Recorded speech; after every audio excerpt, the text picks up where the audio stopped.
What's going on, guys? Back with another one. Keith Thurman versus Errol Spence Jr. Fights at 154. I don't know if it's official, but I've heard it several times. Hey, there's a lot of things I've been hearing everybody say. Some of the similar things I've been hearing is Errol Spence is going to knock out Keith Thurman because we all know Thurman has a weak body. Thurman cannot take body shots. He hates body shots. He just can't take them. So I have to ask one question. How many times has Keith Thurman been knocked out with a body shot? Can somebody answer me that? How many times has Keith Thurman been knocked out with a body shot? I ain't talking about hurt with a body shot. Fighters get hurt all the time, right? Look.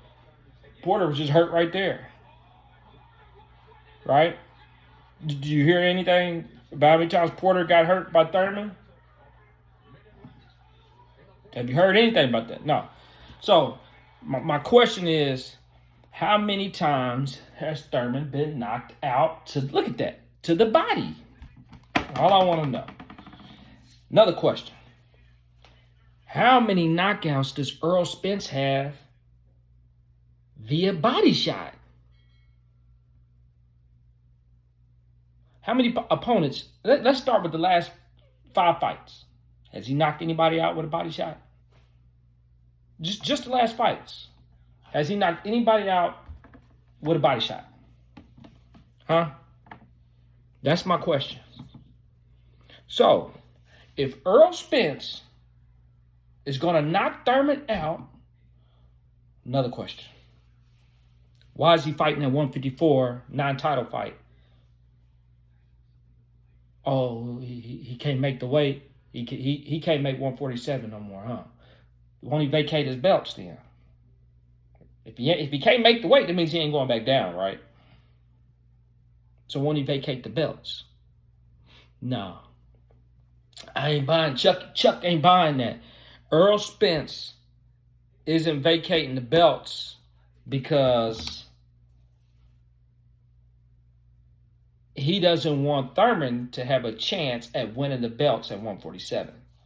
I don't want to hear Thurman was ducking this, Thurman duck. We all know how it is when a fighter's at the top of their game and another fighter's coming up and that fighter's calling this fighter out. Typically, the fighter up here is always going to look down and say, hey, you got work to do. You got to get up on my level before we can make that fight. And it's no different than Errol Spence telling Crawford, hey, you need to do this, do that, do this, do this, do that, do that before we make the fight. No difference in Errol Spence telling Boots, you need to do this, do this, do this, do this. Crawford saying you need to do this, do this, do. It's always been that way. It's always been that way. Roy Jones done it. Mayweather did it. The list goes on. They all do it. It happened to Floyd. Shane Mosley wasn't fighting Floyd right off the bat. Hey, you got to do this, do this, do this. Hey, my two-part. But back to Keith Thurman and Spence. Keith, you the boogeyman. Fight him at 147. You're not vacating your belt, so that means you're going to fight at 147 again. You want to fight at 154, so in case you lose, you can hold on to your titles. That's how it looks to me. That's how it looks to Chuck. You know what I'm saying? Somebody tell me. But here's my prediction. I'm going to lay it out there right now. 12-round fight between Errol Spence Jr. and Keith Thurman.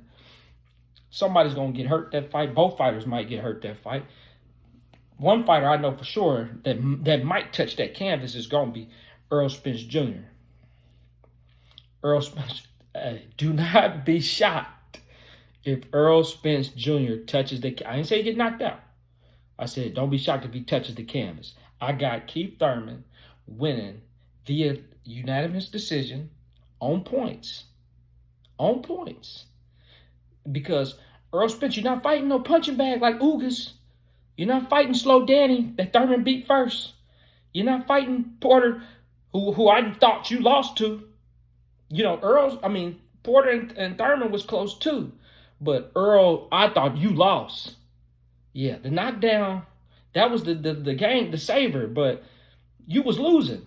So I think with Thurman's Lateral movement, I know he's been inactive, but with the little lateral movement he still got, and the little skills, boxing skills that he has, that he can move, he can jab, he can sit down on his punches if he got to.